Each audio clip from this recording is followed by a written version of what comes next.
The doctors had given Jake just 6 weeks to live. But Sam, his loyal dog, had known something was wrong 6 months before any medical test could confirm it. When Army veteran Jake spoke about this, he wasn't sharing a story of coincidence, but an extraordinary event that left scientists baffled and veterans hopeful. In the small town of Pine Ridge, Ohio, the determination of a German Shepherd Service dog not only saved his owner's life, but challenged everything modern medicine thought it knew about detecting deadly diseases. As Jake recalled those first strange days when Sam began frantically sniffing at his abdomen, his voice broke. "They told me he was just being anxious," Jake said, pausing. Turns out, he was the only one in the room who knew the truth. Jake and Sam's journey transformed how we understand the remarkable abilities of service animals. "Before this happened to me, doctors called it impossible," Jake explained, stroking Sam's fur. "Now they're calling it the future of early detection, but I just call it what it is. The reason I'm still here to tell this story." 6 months earlier, the morning sun crept to the blinds of Jake's modest home on the edge of Pine Ridge. The room was quiet except for the distant chirping of birds and the steady breathing of Sam, curled at the foot of the bed. As sunlight touched Jake's face, his brow furrowed and his breathing quickened. He was back there, in the dusty roads of Kandahar, hearing the deafening explosion, the screams of his fellow soldiers. Sam's ears perked up. The dog raised his head, alert to the subtle changes in Jake's breathing and heart rate. Without hesitation, Sam moved up the bed and gently pressed his weight against Jake's chest, a behavior he'd been trained to perform when Jake was having nightmares. Jake's eyes snapped open, his body tense, until he registered the familiar weight and warmth of his service dog. The panic began to subside as he focused on Sam's calm, attentive gaze. "Hey, boy!" Jake's voice was rough with sleep as he ran his hand through Sam's thick fur. "You always know, don't you?" Sam responded by licking Jake's hand once before settling down, maintaining the pressure on Jake's chest that helped ground him back to reality. The digital alarm clock read 6:05 a.m. Jake's side. Going back to sleep was impossible now. This had been their routine for 3 years since Jake returned from Afghanistan. The nightmares, Sam's intervention, and the early morning spent shaking off remnants of memories that refused to fade. Jake swung his legs over the side of the bed, wincing slightly as his right knee protested. The old shrapnel injury always seemed worse in the mornings. Sam immediately hopped off the bed and sat attentively at Jake's side, ready to provide support if needed. "I'm good, Sam. Just the usual," Jake said, standing and stretching to loosen his tight muscles. "Let's get some coffee." The kitchen was small but functional. Jake moved through the familiar motions of making coffee, while Sam sat patiently by the back door, waiting for his morning routine. As the coffee brewed, Jake opened a door to let Sam out into the fenced backyard. He watched as a German shepherd bounded across the grass, alert and energetic despite the early hour.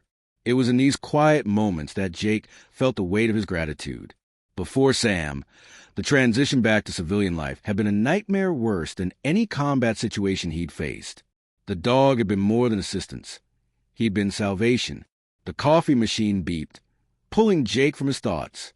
He poured a cup and leaned against the counter, watching Sam through the window. The dog had completed his business and was now patrolling the perimeter of the yard, a behavior that always made Jake smile. Once a soldier, always a soldier. Jake whistled sharply, and Sam immediately turned, trotting back toward the house. "Breakfast time, Sergeant," Jake said as Sam entered the kitchen. The routine was comforting. The measuring of dog food, the sound of kibble hitting the metal bowl, Sam waiting patiently until given permission to eat. As Sam ate, Jake's phone buzzed with text message. It was from his sister, Anna.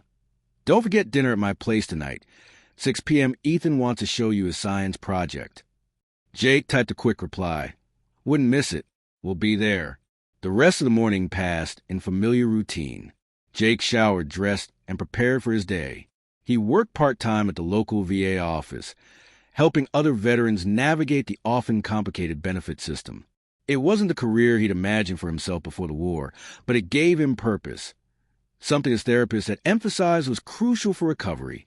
As Jake gathered his keys and wallet, Sam suddenly stopped in the middle of the living room. The dog's posture changed, His ears perked forward, and his attention fixed intently on Jake. "What is it, boy?" Jake asked, pausing by the door. Sam approached slowly, his behavior unusual. Instead of standing by the door ready for their departure, he moved directly to Jake and began sniffing intently at his midsection. "Hey, what are you doing?" Jake chuckled, gently pushing the dog's nose away. "Come on, we're going to be late." Sam whined softly, but followed Jake to the door. The moment passed so quickly that Jake hardly gave it a second thought. Dogs were curious creatures, after all. The VA office was busier than usual that morning. Jake spent hours helping a recently discharged Marine with paperwork, his mind fully engaged in the task at hand. Sam lay quietly beside his desk, the model of a perfect service dog, calm, attentive, and unobtrusive. During his lunch break, Jake walked to the small park across from the VA building. He sat on a bench, unwrapping the sandwich he'd packed that morning. Sam sat at attention beside him, occasionally glancing around but primarily focused on Jake. "Taylor, is that you?" Jake looked up to see Peter Brown approaching, a chocolate Labrador walking beside him. Peter had served in the same unit as Jake, though they hadn't been particularly close during their deployment. It was only after returning to civilian life and discovering they both lived in Pine Ridge that they had developed a friendship. "Hey, Pete," Jake called, making room on the bench. "How's it going?" Peter sat down with a groan, his prosthetic leg catching the sunlight. "Can't complain. Well, I could, but who'd listen?" He grinned, the humor not quite reaching his eyes. "Rocky and I just came from physical therapy." The two men fell into easy conversation, the kind that only those who had shared similar experiences could have. They discussed their upcoming VA appointments, mutual acquaintances from their unit, and frustrations of civilian bureaucracy. As they talked, Sam suddenly stood and moved directly in front of Jake. Before Jake could react, the dog placed his paws on Jake's lap and began sniffing frantically at his stomach. "Whoa, what's gotten into him?" Peter asked, watching Sam's unusual behavior. "I don't know," Jake replied, gently trying to push Sam down. He did something similar this morning. "Sam, off," Jake commanded. Instead of obeying as he usually would, Sam whined and pressed his nose harder against Jake's abdomen, pawing insistently. "Sam, enough," Jake said more firmly. Reluctantly, Sam backed down but remained standing, his eyes fixed on Jake's midsection with an intensity that was unsettling. Peter raised an eyebrow. "That's weird. How long has he been doing that?" "Just today, as far as I know," Jake replied, feeling a flicker of concern. "Maybe he's picking up on something. A scent from breakfast, maybe?" "Maybe," Peter said, though he didn't sound convinced. "Rocky started acting strange about a week before I developed an infection in my leg. The vet said some dogs can smell changes in the body." Jake shrugged, trying to dismiss the prickle of unease. "Sam's probably just being overprotective. You know how these service dogs get." They finished their lunch, but Jake couldn't help noticing how Sam remained unusually alert, his eyes rarely leaving Jake's midsection. Back at the VA office, Jake found it difficult to concentrate. Sam's strained behavior had planted a seed of worry in his mind. He found himself absent-mindedly touching his stomach, wondering if there was something there to feel. Nothing seemed out of the ordinary, no pain, no unusual sensations. By the end of the workday, Jake had almost convinced himself that he was overreacting. But Sam had been calm throughout the afternoon, returning to his normal behavior. Still, as they walked to the car, Jake couldn't shake the feeling that something wasn't right. The drive to Anna's house was quiet. Jake's thoughts kept returning to Sam's behavior and to Peter's comment about dogs detecting infections. Could Sam be sensing something wrong? Or was it just an odd quirk, a random behavior that meant nothing? Anna lived in a suburban neighborhood on the other side of Pine Ridge, a tidy house with a well-maintained garden and a basketball hoop in the driveway. As Jake pulled up, he saw his nephew Ethan shooting baskets, while his niece Emma sat on the porch steps, absorbed in a book. Ethan spotted the car and dropped the basketball, racing toward them as Jake and Sam climbed out. "Uncle Jake," the boy called, skidding to a stop a few feet away. At 10 years old, Ethan had recently developed a fascination with military protocol and always tried to greet Jake with what he imagined was appropriate restraint. "Hey, soldier," Jake replied with a smile. Permission to hug your superior officer? Ethan grinned and threw himself into Jake's arms. I've been practicing my three-pointer. Want to see? Absolutely, Jake agreed, ruffling the boy's hair. But let me say hi to your mom and sister first. Emma had already abandoned her book and was kneeling beside Sam, who accepted her gentle petting with dignified patience. He's so soft, Emma declared, burying her face in Sam's fur. At 8 years old, Emma was a quieter of Anna's children, thoughtful where Ethan was exuberant. Remember the rules, Emma, Jake reminded her gently. Always ask before petting, even with Sam. Emma nodded solemnly. I asked him with my eyes, and he said yes. Jake laughed, unable to argue with her logic. Fair enough. The front door opened, and Anna appeared, wiping her hands on a dish towel. I thought I heard you out here, she called. Dinner's almost ready. Jake made his way to the porch, Sam following close behind with Emma still attached to his side. As they reached the steps, Sam suddenly froze. His ears perked up and his body tensed. Before Jake could react, Sam darted forward, pushing past Anna to stand in the middle of the living room, his posture alert and anxious. What's wrong with him? Anna asked, watching Sam with concern.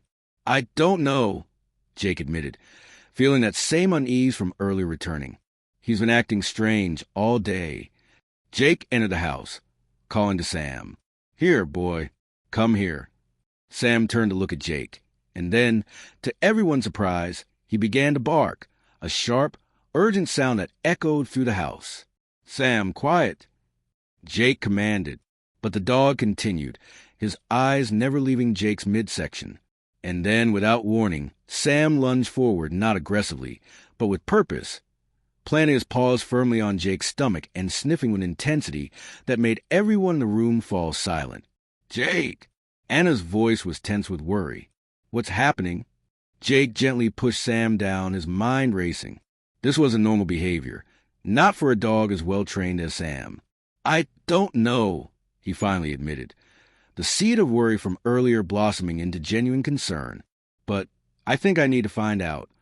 The waiting room at Pine Ridge Medical Clinic was nearly empty, just an elderly couple flipping through outdated magazines and a mother trying to keep her toddler entertained. Jake sat stiffly in a molded plastic chair, his knee bouncing with nervous energy. Sam lay at his feet, calm now but still unusually attentive, his eyes rarely leaving Jake's midsection. Anna sat beside them, having insisted on driving Jake to the appointment. You're doing the right thing, she said, noticing his tension. Even if it turns out to be nothing. Jake nodded, though doubt gnawed at him. What if he was overreacting? Would Dr. Moore think he was being paranoid? Letting a dog's behavior drive him to seek medical attention seemed absurd, heard in the harsh fluorescent light of the clinic. Jake Taylor? A nurse appeared at the door, clipboard in hand. That's me, Jake said, rising from his chair. Sam stood immediately, pressing close to Jake's side. The nurse glanced at the dog with a practiced smile. Service animal? Jake nodded, placing his hand on Sam's head. He goes everywhere with me. No problem at all. Right this way.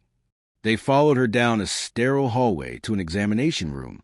After taking Jake's vitals and asking a few standard questions, she left him with a promise that Dr. Moore would be in shortly. Jake perched on the edge of the examination table, the paper cover crinkling beneath him. Anna sat in the visitor's chair, scrolling through her phone with forced casualness.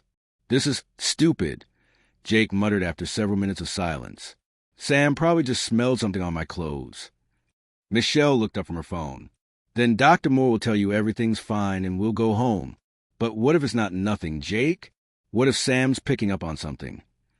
Before Jake could respond, there was a brief knock on the door, and Dr. Catherine Moore entered. She was a trim woman in her early 50s, with salt and pepper hair cut in a practical bob and reading glasses perched on top of her head. Mr. Taylor, good to see you again, she said, glancing at her tablet. It's been, almost a year since your last checkup? Yes, ma'am, Jake replied, suddenly feeling like he was back in the military, reporting to a superior officer. Dr. Moore nodded, then turned her attention to Anna. And you are, Anna Taylor, Jake's sister. And this must be Sam, Dr. Moore said, acknowledging the German shepherd. I've heard good things about the service dog program for veterans. She turned back to Jake. So, what brings you in today?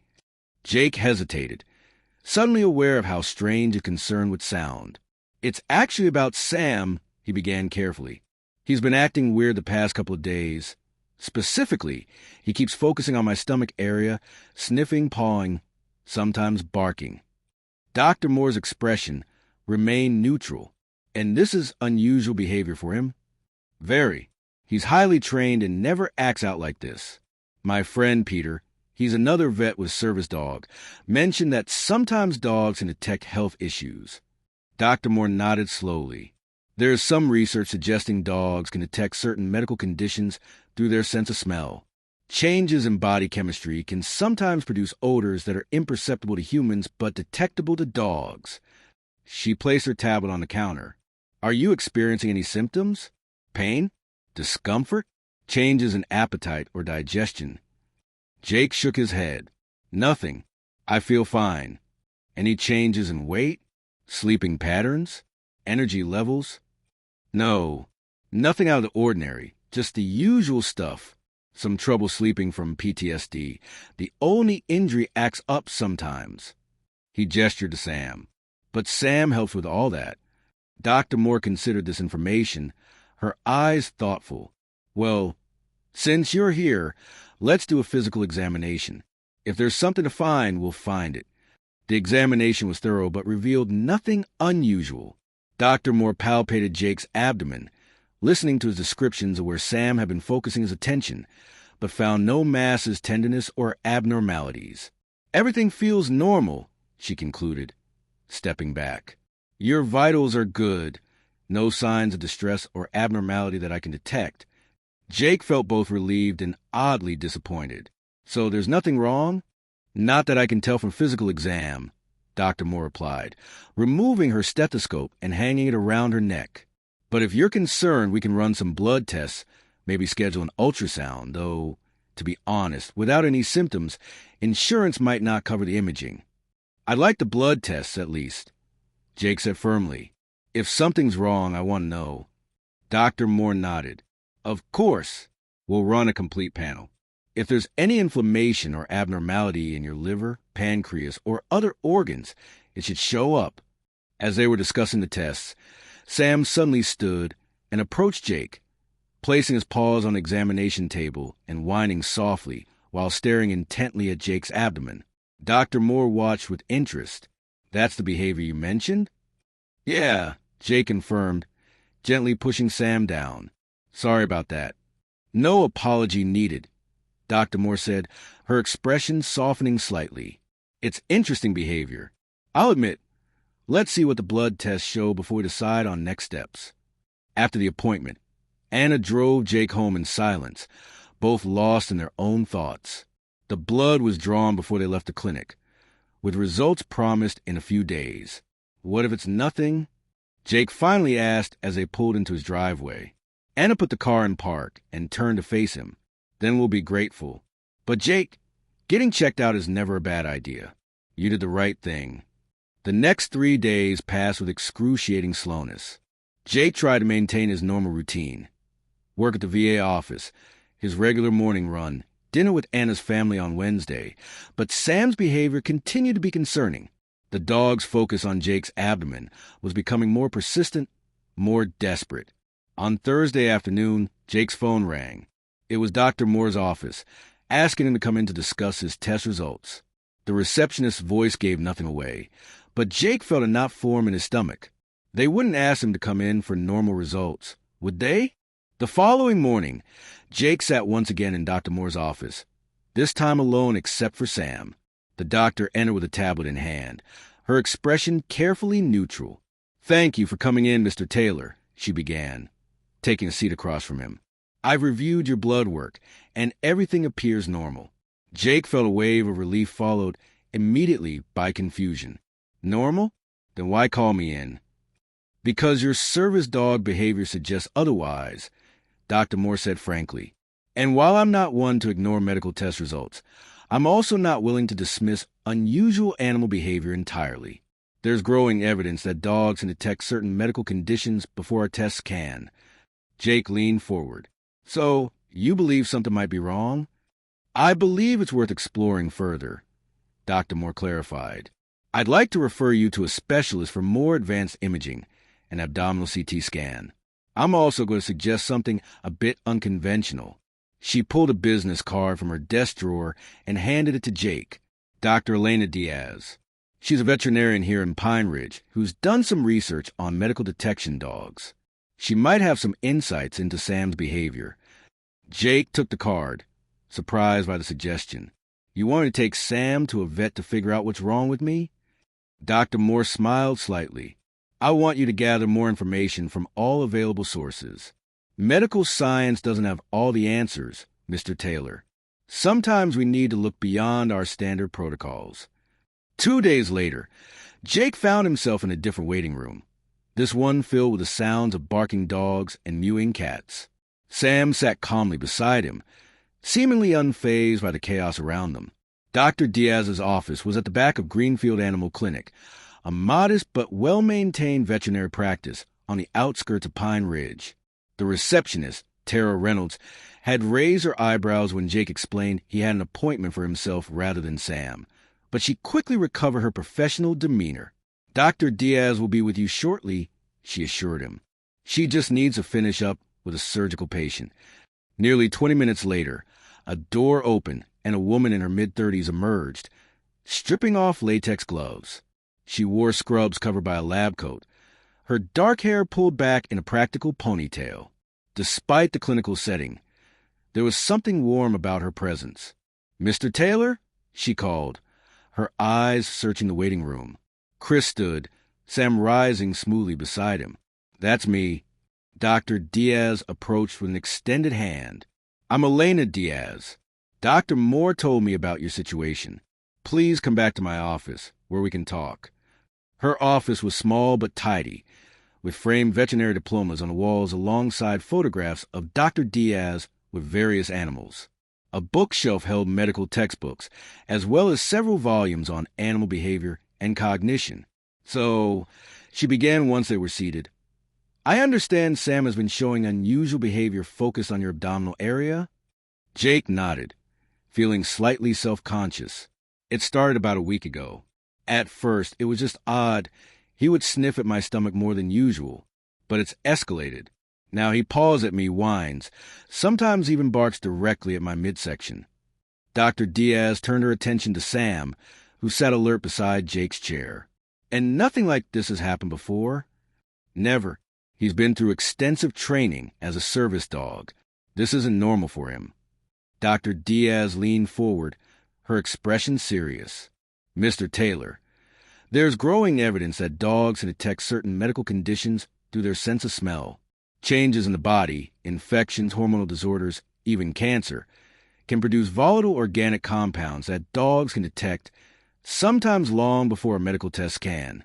Jake's heart skipped a beat at the mention of cancer. Dr. Moore ran blood tests. Everything came back normal. "That doesn't surprise me," Dr. Diaz replied. "Early-stage conditions often don't show up in routine blood work. The compounds dogs detect are present in parts per trillion, far more sensitive than most medical tests." She glanced at Sam with professional admiration. "May I see him in action? Can you show me what he's been doing?" Jake hesitated, then nodded. "Sam, here." The German shepherd approached immediately. For a moment, he simply stood at attention. Then, as if responding to some invisible cue, he began sniffing intently at Jake's abdomen.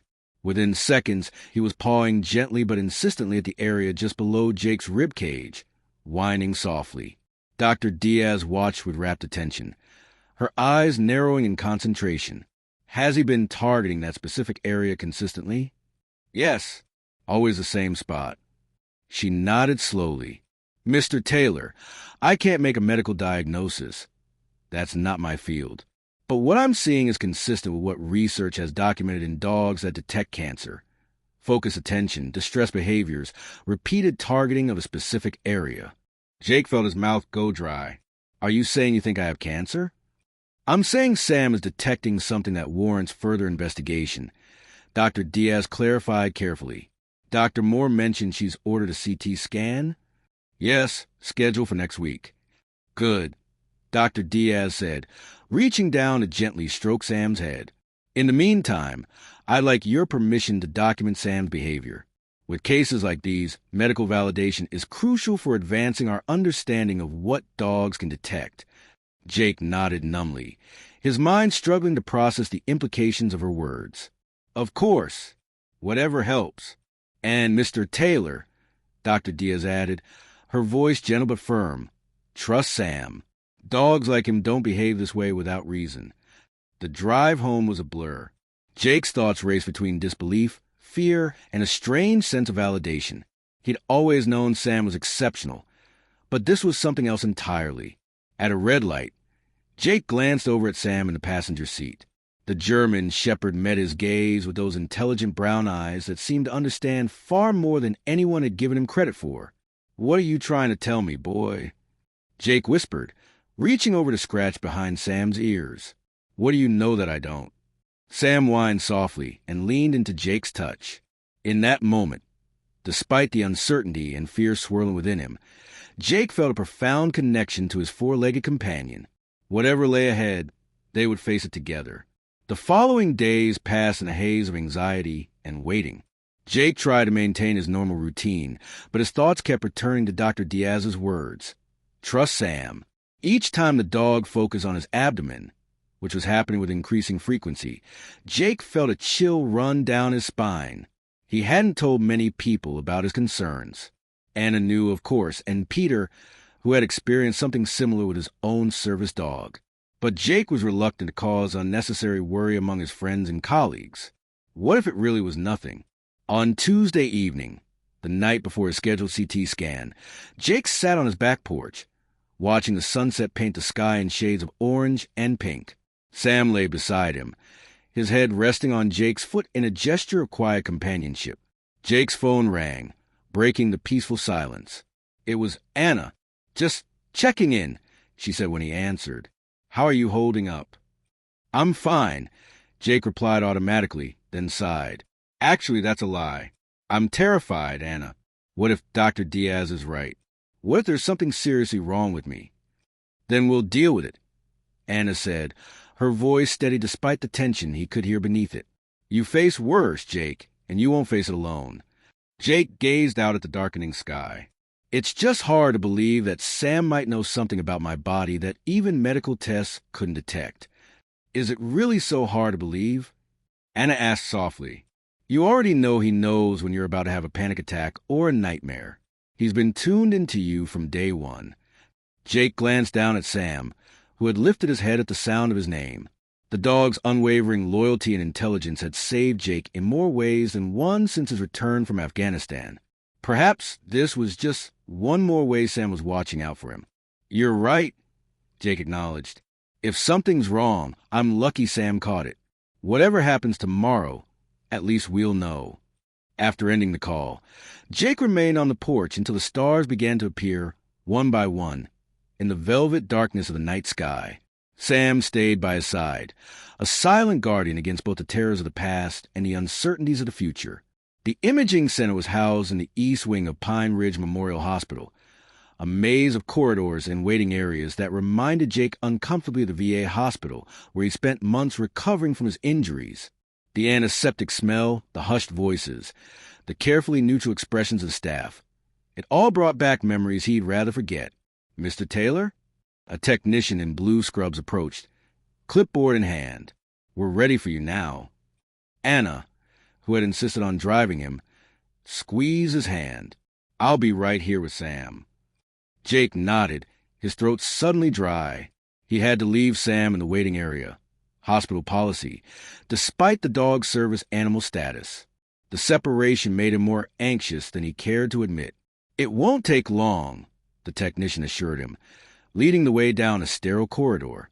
The CT scan itself is quick and painless. Have you done many of these? Hundreds, the technician replied with a reassuring smile. You're in good hands. The procedure room contained a large, donut-shaped machine with a narrow table extending from its center. The technician explained the process as she prepared the equipment, how Jake would need to lie still as the scanner rotated around him, taking detailed images of his internal organs. "You'll need to change into this gown," she said, handing him a thin hospital garment. "Remove everything. Move all metal, belt, watch, jewelry. You can put your belongings in this locker." Jake changed quickly in the small attached bathroom, feeling oddly vulnerable in the flimsy gown. As a soldier, he'd faced life-threatening situations with steadier nerves than he felt now. There was something uniquely terrifying about the enemy potentially being inside his own body. The scan itself was quick but disorienting. The whirring of the machine, the automated voice instructing him to hold his breath, the strange sensation of the table moving through the scanner.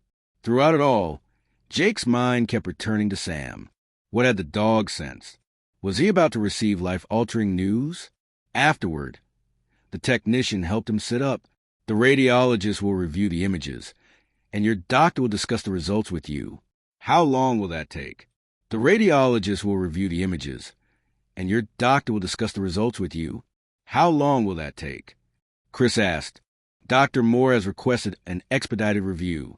You should hear something within 24 to 48 hours. 2 days later, Jake found himself back in Dr. Moore's office. This time, Anna had been unable to join him due to a work commitment. So it was just Jake and Sam facing whatever news awaited them. Dr. Moore entered with a tablet and a folder of printouts, her expression carefully neutral. Jake had been in enough high-stakes situations to recognize the subtle signs of someone preparing to deliver difficult news. The slight hesitation in her step, the way she arranged the papers before looking up. "Mr. Taylor," she began, seated herself across from him, "I've reviewed your CT scan results, and I've also consulted with a specialist, Dr. David Roberts from oncology." Jake felt his heart rate spike at the word oncology.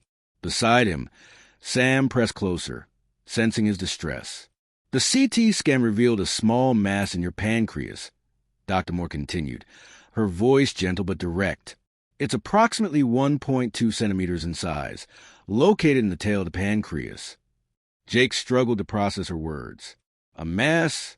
You mean cancer?"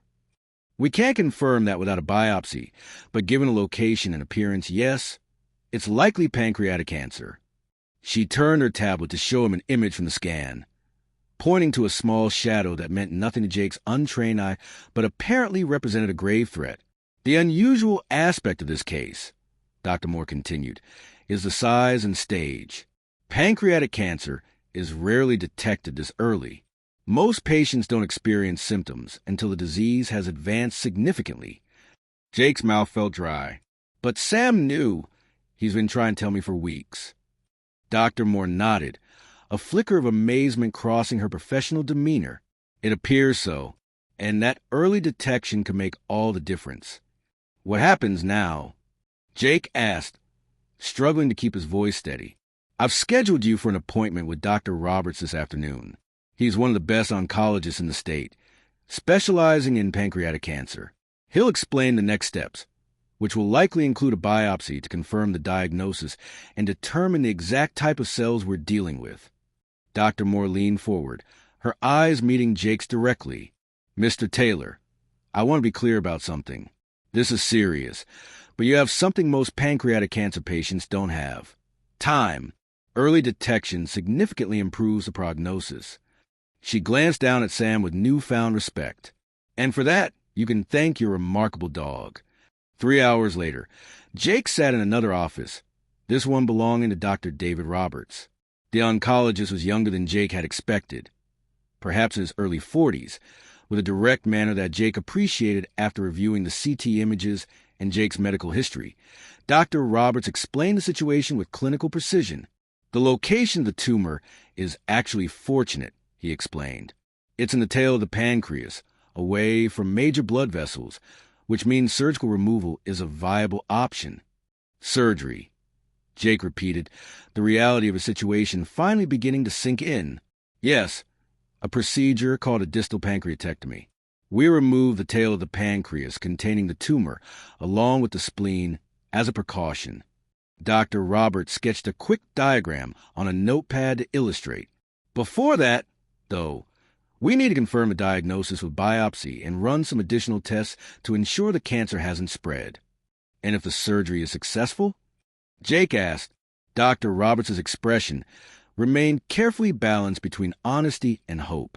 Then we follow with chemotherapy to eliminate any remaining cancer cells. The 5-year survival rate for pancreatic cancer, caught this early, is significantly better than the overall statistics you might read online. He paused, studying Jake with professional interest. Dr. Moore mentioned your service dog was the first to detect something wrong. Jake nodded, placing his hand on Sam's head.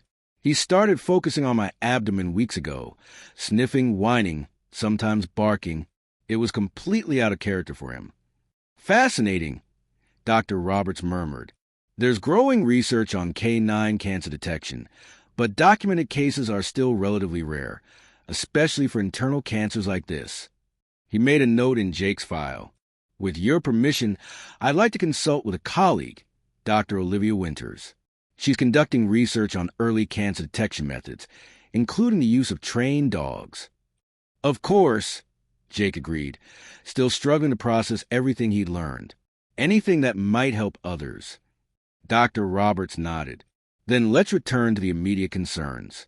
I'll have my office schedule your biopsy for early next week. In the meantime, try to maintain your normal routine as much as possible. As Jake prepared to leave, Dr. Roberts added one more thing. Mr. Taylor, I've seen many pancreatic cancer patients over the years. The fact that we've caught this so early is remarkable, possibly life-saving. Your dog may have given you a second chance that few in your situation ever get. The drive home was a blur. Jake's mind raced between fear, gratitude, and disbelief. He'd faced death before, in the dusty streets of Kandahar, but this was different. An invisible enemy lurking inside his own body. Yet, paradoxically, he felt an odd sense of calm. He had a plan, a path forward, and he had Sam, who had somehow known what medical science couldn't detect. At a red light, Jake looked over at his service dog, who sat alert in the passenger seat. The German shepherd met his gaze with those intelligent brown eyes that seemed to understand far more than anyone had given him credit for. "What are you trying to tell me, boy?" Jake whispered, reaching over to scratch behind Sam's ears. "What do you know that I don't?" Sam whined softly and pressed his nose against Jake's hand, as if to say, "That's my job." Telling Anna was difficult. Jake drove to her house that evening after her children had gone to bed. They sat at her kitchen table, cups of untouched coffee between them, as he explained everything Dr. Moore and Dr. Roberts had told him. Anna listened in silence, her face growing paler as he spoke. When he finished, she reached across the table and gripped his hand. "We'll get through this," she said, her voice steady despite the tears shimmering in her eyes. "Whatever you need, I'm here." "I know," Jake replied, squeezing her hand in return. "And honestly, I'm one of the lucky ones." If Sam hadn't noticed something wrong, the cancer would have remained undetected until symptoms appeared, likely months or even years later, when treatment options would be far more limited. "What about work?" Anna asked, practical even in her concern. "Do you need to take leave?" Jake shook his head. Dr. Roberts suggested maintaining my normal routine for now. After the surgery, I'll need time to recover, but that's still a few weeks away. Anna nodded, then asked the question Jake had been avoiding. "Have you told Mom yet?" Their mother, Martha, lived in a retirement community in Florida. After losing their father to a heart attack 5 years earlier, she'd thrown herself into volunteer work and travel, rarely staying in one place for long. She worried about Jake constantly, his PTSD, his occasional isolation, his reluctance to date or move on, as she put it. "Not yet," Jake admitted. "I want to wait until after the biopsy, when I have more concrete information to share." "She'll want to come up," Anna warned. "You know how she gets." "I know, and she can visit after the surgery, when I might actually need the help." Jake managed a small smile. "For now, let's keep this between us and Peter. I don't want to become the VA office charity case." Anna agreed, though reluctantly. Before Jake left, she hugged him fiercely, holding on longer than usual. promise you'll let me know if you need anything. Anything at all. I promise, Jake replied, grateful for her strength. But right now I've got everything I need. He glanced down at Sam, who stood patiently by the door, ready as always to follow wherever Jake led. The biopsy was scheduled for the following Monday, a minimally invasive procedure that would confirm what the doctors already suspected. Jake spent the weekend in a strange state of limbo, knowing his life had fundamentally changed yet unable to fully grasp how. On Saturday morning, he met Peter at their usual spot in Lakeside Park for their weekly run. Though run was a generous term for Peter's determined hobble on his prosthetic leg. Pancreatic cancer, Peter repeated after Jake explained the situation. Jesus, man, that's serious. Yeah, but they caught it early, really early, Jake replied, GL, answering at Buddy, who trotted beside them on the park path. Thanks to this guy. Peter shook his head in amazement. I knew service dogs were smart, but that's something else. Rocky helped me detect an infection in my leg once, but cancer? That's next level. They walked in companionable silence for a while, the only sounds their footsteps on the path and the distant chatter of children on the playground. You know, Peter said finally, when I first got Rocky, I thought he was just going to help me with balance, maybe fetch things when my leg was bothering me. I had no idea he'd become, I don't know, part of me. Jake nodded, understanding completely. Buddy was supposed to help with my PTSD, the nightmares, the panic attacks. And he does. But it's more than that. Sometimes I think he knows me better than I know myself. Peter clapped him on the shoulder. Well, thank God for that. Otherwise, we might be having a very different conversation right now. On Monday morning, Jake checked into Fairhaven Memorial Hospital for his biopsy. The procedure was relatively quick, performed under local anesthesia by a radiologist who used a thin needle guided by ultrasound to extract tissue samples from the pancreatic mass. The samples will be sent to pathology, Dr. Lauren Nelson explained afterward. You should have results in 2 to 3 days. Those days of waiting were among the longest of Jake's life. He tried to lose himself in work, in his routine with Buddy, in the mundane tasks of daily life, but the uncertainty hung over everything, coloring even the most ordinary moments with a new significance. Would this be the last time he watched the sunrise from his back porch? The last time he took Buddy for a run in the park? The last time everything felt normal? On Thursday afternoon, Jake's phone rang. It was Dr. Roberts' office asking him to come in the following morning to discuss his biopsy results. The receptionist's voice gave nothing away, but Jake could feel his future balanced on a knife's edge. That night, he barely slept.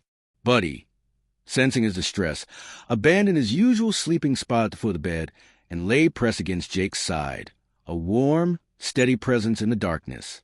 Whatever happens, Jake whispered, burying his fingers in Buddy's fur, we face it together. Dr. Roberts' office was quiet when Jake arrived the next morning, Buddy at his side. The oncologist didn't keep him waiting long, inviting him into a consultation room where printouts and medical images were already arranged on the desk. Mr. Taylor, Dr. Roberts began, his expression serious but not grave. The biopsy confirms our suspicion. You have pancreatic adenocarcinoma, which is the most common type of pancreatic cancer. Despite having expected this news, Jake felt the confirmation like a physical blow. Buddy pressed against his leg, a steadying presence. The good news, Dr. Roberts continued, is that it's a stage 1A tumor, meaning it's confined to the pancreas and less than 2 centimeters in size. There's no evidence of spread to lymph nodes or other organs. He leaned forward, his expression intent. Mr. Taylor, I want you to understand how remarkable this is. Pancreatic cancer is rarely detected this early. Less than 10% of cases are found at stage 1. Your prognosis is significantly better than most patients with this diagnosis. Jake exhaled slowly, trying to absorb this information. So what happens now? As I mentioned before, I recommend surgical removal of the tumor via distal pancreatectomy. Given the location and stage, you're an excellent candidate for surgery. Dr. Roberts pulled out a calendar. I'd like to schedule the procedure for 2 weeks from now, which gives us time for additional preparatory tests and for you to make necessary arrangements. And after surgery, a course of chemotherapy as a precaution to eliminate any cancer cells that might remain. The standard regimen is 6 months of treatment. Dr. Roberts' expression softened slightly. It won't be easy, Mr. Taylor, but your military background had prepared you for challenges that many civilians would find overwhelming. Jake nodded, unconsciously straightening his posture. I've faced worse odds. Indeed, Dr. Roberts said, passing him a folder of information. This contains details about the surgery, recovery expectations, and resources for cancer patients. My office will help coordinate everything. As the consultation wrapped up, Dr. Roberts mentioned again his interest in Buddy's ability to detect the cancer. Dr. Winters, the researcher I mentioned, is very interested in your case. Would you be open to meeting with her? Your experience could contribute significantly to her research. Of course, Jake agreed, placing his hand on Buddy's head. Anything that might help others. Dr. Roberts made a note. Excellent. Her work might help develop screening methods that could save countless lives. As Jake stood to leave, Dr. Roberts held out his hand. Mr. Taylor, I've been treating pancreatic cancer for 15 years. What's happened here, this early detection, is nothing short of extraordinary. Your service dog has given you a fighting chance that few in your position ever get. Jake shook the doctor's hand firmly. Then I'd better make the most of it. Outside in the parking lot, Jake paused to let the reality of his situation fully sink in. He had cancer. In 2 weeks, he would undergo major surgery. After that, months of chemotherapy with all its associated challenges. Yet beneath the fear and uncertainty, there was something else. Determination and a profound gratitude toward the animal standing faithfully at his side. Jake knelt down to Buddy's level, taking the dog's face gently between his hands. You did good, boy, he whispered, his voice thick with emotion. Really good. Buddy licked his cheek once, a rare display of affection from a normally dignified service dog, before resuming his alert posture. Whatever lay ahead, they would face it together, just as they had faced everything since their paths first crossed. Moral lesson. The story of Jake and Buddy teaches us the power of trust, resilience, and the unbreakable bond between humans and animals.